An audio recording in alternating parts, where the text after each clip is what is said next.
रामचन्द्राय जनकराजजामनोहराय मामकाभीष्टदाय महितमङ्गलम् रामचन्द्राय जनकराजजामनोहराय मामकाभीष्टदाय महितमङ्गलम्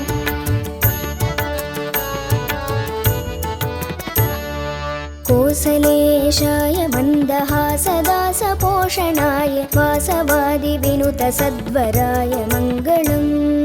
कोसलेशाय मन्दहासदासपोषणाय वासवादिविनुतसद्वराय मङ्गलम्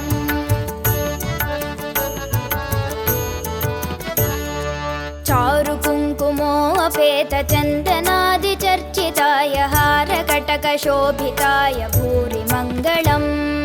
चारुकुङ्कुमोऽपेतचन्दनादिचर्चिताय हारकटकशोभिताय भूरि मङ्गलम्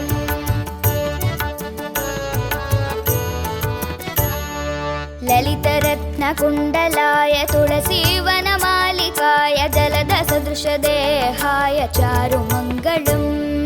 ललितरत्नकुण्डलाय तुलसीवनमालिकाय जलदसदृशदेहाय चारुमङ्गलम्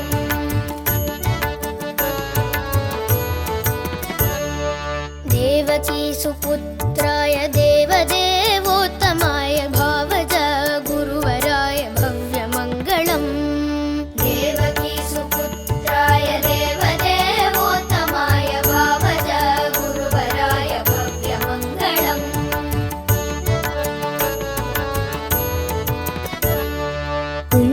पुण्डरीकाक्षाय पूर्णचन्द्राननाय अण्डजातवाहनाय अतुलमङ्गलम्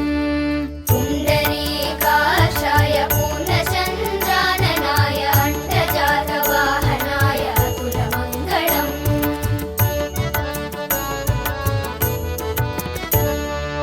विमलरूपाय विविधवेदान्तवेद्याय सुमुखचित्तकामिताय शुभ्रमङ्गलम् विमलरूपाय